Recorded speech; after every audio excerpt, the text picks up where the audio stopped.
नमस्कार दोस्तों, स्वागत करते हैं आपका टीसीएस पाठशाला यूट्यूब चैनल पे। जैसा कि आपको बताया गया था कि हम जल्दी आपके सामने आरआरबी एनटीपीसी की महत्वपूर्ण प्रश्नों की श्रृंखला लेकर आएंगे। तो आपके सामने हाजिर हैं और आपको बता दें कि ये अभी आज जो हम डिस्कशन करेंगे प्रश्न, वो साइंस का एक सेक्शन है केमिस्ट्री के प्रश्नों को हम लेंगे आज। और आगे भी हम केमिस्ट्री के ही नहीं, जीके और जीएस के जो भी आपके क्वेश्चंस जो रेलवे एनटीपीसी के एग्जाम की दृष्टि से अति महत्वपूर्ण है, उनको हम सारे क्वेश्चन को डिस्कशन कर डालेंगे। तो बता दें आपको कि रेलवे में 1 से 2000 क्वेश्चन जो आपके बहुत ही महत्वपूर्ण क्वेश्चन हैं, वो आपको इस चैनल पे देखने को मिलेगा। और आप एग्जाम में जाने से पहले इन प्रश्नों को देख कर जाएं। और ये आपको मैं भरोसा दिलाता हूं कि इसमें से बहुत सारे ऐसे क्वेश्चन हैं जो आपको सीधे डायरेक्ट एग्जाम में देखने को मिलेंगे। तो ये बहुत ही महत्वपूर्ण श्रृंखला रहने वाली है आपकी। इसलिए अगर आप चाहते हैं कि आप रेलवे के एग्जाम में अपीयर हो रहे हैं और इस तरह के वीडियो आप रेगुलर पाना चाहते हैं, तो हमारे चैनल को सब्सक्राइब कर दें और बेल आइकन को दबा दें, ताकि आपकी लेटेस्ट वीडियो की जो भी अपडेट होगी आप तक पहुंच जाएगी। तो चलिए हम आज चालू करते हैं केमिस्ट्री को, और आगे अन्य वीडियो भी आपके सामने लेके आएंगे। तो आज से हम शुरुआत करते हैं अपने महत्वपूर्ण श्रृंखला को। तो आज जो हम लेंगे केमिस्ट्री के महत्वपूर्ण प्रश्नों को उठा रहे हैं। और आज जो हमारा पहला चैप्टर है, उसमें हम देखेंगे एटॉमिक स्ट्रक्चर से जो अति महत्वपूर्ण प्रश्न हैं, जो आपके एग्जाम में बार बार रिपीट होते हैं, बार बार पूछते हैं और एग्जाम के दृष्टिकोण से महत्वपूर्ण है। तो चलिए किसी बिना देरी के शुरुआत करते हैं अपने इस सेशन को। तो सबसे पहले हमारा क्वेश्चन देखें। पूछा है कि इलेक्ट्रॉन के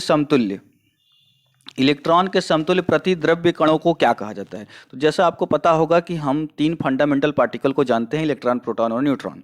इसके अलावा भी बहुत सारे पार्टिकल हैं सूक्ष्म, फंडामेंटल, जो आपके जैसे कि मेसॉन हो गया, पॉजिट्रॉन हो गया, न्यूट्रिनो हो गया। तो आपको पूछता है जब क्वेश्चन इलेक्ट्रॉन का समतुल्य प्रतिद्रव्य कणों को, तो एंटी पार्टिकल ऑफ इलेक्ट्रॉन जो जिसे कहा जाता है वो है पॉजिट्रॉन। इसकी खोज पाउली ने की थी। चलिए, आवेशहीन और द्रव्यमानहीन ये कण है। आगे बढ़ते हैं। दूसरा हमारा क्वेश्चन पूछा है कि इलेक्ट्रॉन की खोज किसने की थी। तो आपको बता दें, इलेक्ट्रॉन की खोज जो है जे थॉमसन ने की थी। आपको पता होगा इसके लिए एक फार्मूला भी आता है, ईंट पर नाच। ईंट पर नाच, ईंट मतलब ई से इलेक्ट्रॉन, टी मतलब थॉमसन, पर प मतलब प्रोटॉन और आर मतलब रदरफोर्ड, और नाच न से मतलब न्यूट्रॉन और च मतलब चैडविक। चलिए आगे बढ़ते हैं। हमारा जो अगला प्रश्न है नंबर 3, ये पूछ रहा है कि निम्नलिखित में से किन कणों में सकारात्मक आवेश होता है, किन कणों में प्लस चार्ज होता है। तो फंडामेंटल जो पार्टिकल हैं, जो उसमें आपको पता होगा कि इलेक्ट्रॉन पे जो आवेश होता है वो नेगेटिव होता है, और प्रोटॉन पे जो आवेश होता है वो पॉजिटिव होता है। तो ये इसका आपका आंसर हो जाएगा बी। प्रोटॉन का जो इसका आंसर हो जाएगा आपका प्रोटॉन में पॉजिटिव चार्ज। चौथा क्वेश्चन देखें। अगर हम चौथे प्रश्न की बात करें तो कह रहा है कि जिन परमाणु के कणों में सामान्य उप परमाणु के कणों से विपरीत गुण होते हैं, उन्हें किस नाम से जाना जाता है। जिन उप परमाणु कणों में सामान्य उप परमाणु कणों से विपरीत गुण होते हैं, उन्हें किस नाम से जाना जाता है। तो एंटी पार्टिकल के नाम से अभी बताया आपको जाना जाता है। नंबर 5 क्वेश्चन की अगर हम बात कर लें तो शब्द परमाणु, देखिए बहुत ही उलझने वाला क्वेश्चन है ये। शब्द परमाणु की खोज किसने की थी। तो आपको बता दें कि परमाणु की खोज जब आए तो आपको लगाना है डाल्टन। जब भी परमाणु की खोज की बात आएगी तो वो डाल्टन होगा, लेकिन यहाँ पे शब्द की बात आएगी तो सबसे पहले आपको बता दें कि परमाणु शब्द का परिचय जो दिया था वो डेमोक्रिटस ने दिया था। ध्यान रखें दोस्तों, बिल्कुल गलती नहीं करना है यहाँ पे कि परमाणु की खोज आएगी तो डाल्टन, और परमाणु के बारे में सबसे पहले परिचय किसने दिया था, तो डेमोक्रिटस। ध्यान रहेगा। तो चलिए हम नेक्स्ट प्रश्न की तरफ बढ़ते हैं। हमारा छठा जो प्रश्न है वो कह रहा है एक इलेक्ट्रॉन में कितना ऋणात्मक आवेश होता है। तो आपको बता दें एक इलेक्ट्रॉन में जो ऋणात्मक आवेश होता है 1.6 × 10⁻⁻⁻⁹ कूलॉम। याद रखें, आवेश का मात्रक कूलॉम होता है, ये भी आपसे पूछा जा सकता है। तो 1.6 × 10⁻⁻⁹ कूलॉम याद रखेंगे। चलिए आगे बढ़ते हैं। 7 क्वेश्चन नंबर 7 पूछ रहा है कि न्यूट्रॉन को छोड़कर सभी परमाणुओं में, ये क्वेश्चन मुझे डाउट है, ये इसका यहाँ पे क्वेश्चन थोड़ा गलत मिस टाइप हो गया है। यहाँ पे होना चाहिए कि निम्नलिखित में से किन परमाणुओं में न्यूट्रॉन नहीं होता, तो वो होगा हाइड्रोजन। आपको बताते हैं न्यूट्रॉन निकालने के लिए फार्मूला होता है कि जिसमें द्रव्यमान में से हम क्रमांक को घटा देते हैं तो न्यूट्रॉन निकल जाता है। 1H1 होता है हाइड्रोजन का, 1 में से 1 घटाएंगे 0, तो इसमें 0 न्यूट्रॉन होते हैं। आगे बढ़ते हैं। 8वें प्रश्न की तरफ। तो पूछ रहा है 8वां क्वेश्चन आपसे कि नाभिक में कौन सा चीज उपस्थित नहीं होता। तो नाभिक में आपको बता दें प्रोटॉन होता है और न्यूट्रॉन होता है, और इन दोनों को कहते हैं न्यूक्लियॉन। तो नाभिक में क्या नहीं है? इलेक्ट्रॉन नहीं। इलेक्ट्रॉन उसके चारों तरफ चक्कर लगाते हैं। छोटे छोटे क्वेश्चन हैं और ऐसे ही क्वेश्चन आपसे पूछते हैं जो महत्वपूर्ण होते हैं। इसका हो जाएगा इलेक्ट्रॉन। आगे 10वें प्रश्न की हम बात करें, सामान्यतः परमाणु के नाभिक में क्या होता है? तो अभी बताया प्रोटॉन और न्यूट्रॉन। प्रोटॉन और न्यूट्रॉन। 11 क्वेश्चन की बात कर लें हम, विद्युतीय तटस्थ और कमजोर सूक्ष्म परमाणु पर किसका प्रभाव है? तो न्यूट्रिनो का होता है, ध्यान रखेंगे आप। अब हम बात कर लेते हैं अपने नेक्स्ट क्वेश्चन की। 12 क्वेश्चन की हम बात करें तो पूछ रहा है कि बोर के एटम मॉडल की अभिधारणा के अनुसार क्या होता है जब एक इलेक्ट्रॉन ऊर्जा को फोटॉन को अवशोषित करता है? तो इसमें से जो पहला ऑप्शन है, एक ही कक्षा में रहता है लेकिन तेजी से दोलन करता है।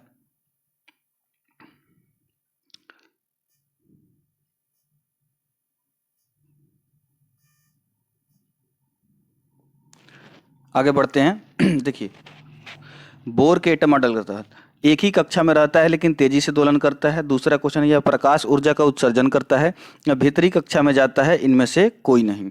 तो देखिए, आप पूरी जब इलेक्ट्रॉनिक विन्यास को पढ़ेंगे और आप पूरी कक्षा को प्रक्रम को देखेंगे तो जब अंदर से बाहर की तरफ जाते हैं तो ऊर्जा स्तर में बढ़ोतरी होती है, और बाहर से जब अंदर की आते हैं तो ऊर्जा में कमी होती है। तो अगर किसी इलेक्ट्रॉन को अपनी कक्षा से बाहर जाना है तो ऊर्जा अवशोषित करेगा, अगर अंदर आना है तो ऊर्जा को क्षय करेगा, मतलब निकालना पड़ेगा। तो इसमें से कोई विकल्प नहीं सही है।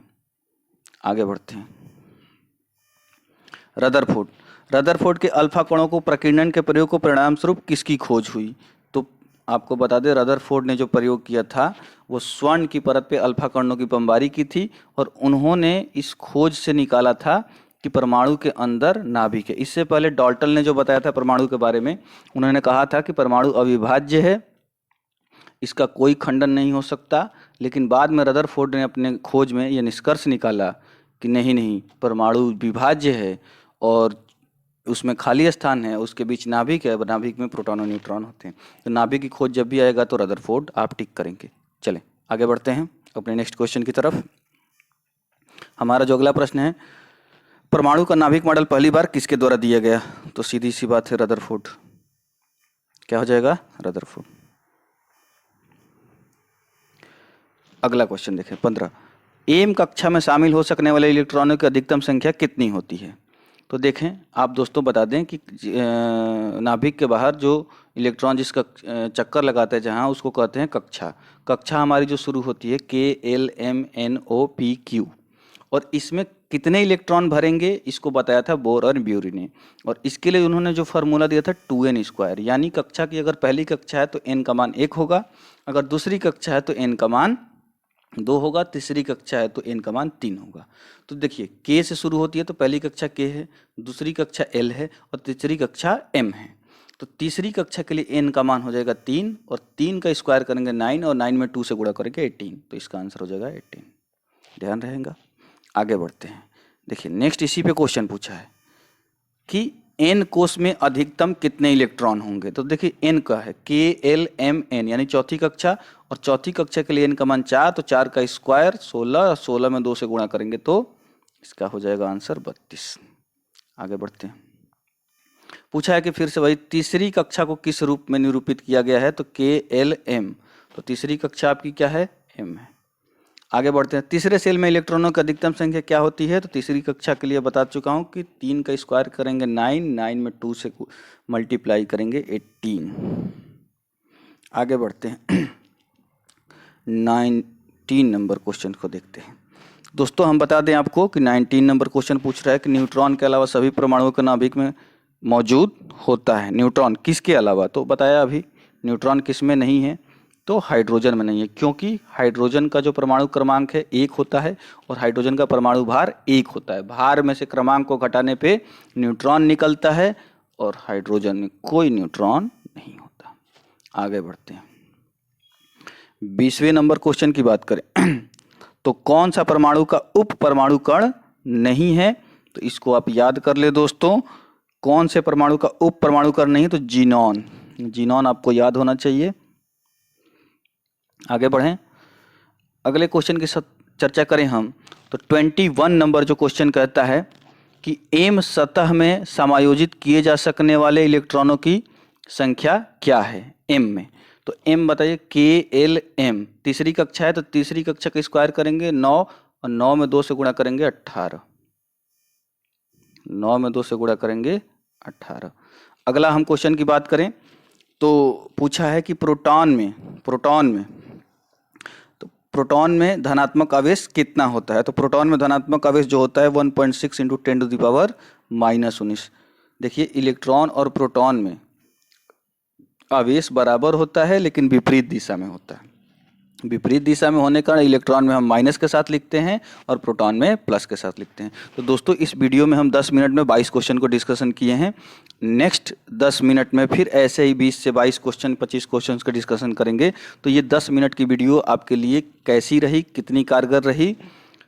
आप 10 मिनट में बहुत सारे प्रश्नों को देख डालें। इसी तरह से हम नेक्स्ट वीडियो आपके सामने रेगुलर ला रहे हैं, सुबह शाम करके आपको 10-10 मिनट बस आप इस वीडियो को देखते जाइए और देखेंगे कि इस तरह से आप 1000 से 2000 प्रश्नों को सॉल्व कर जाएंगे।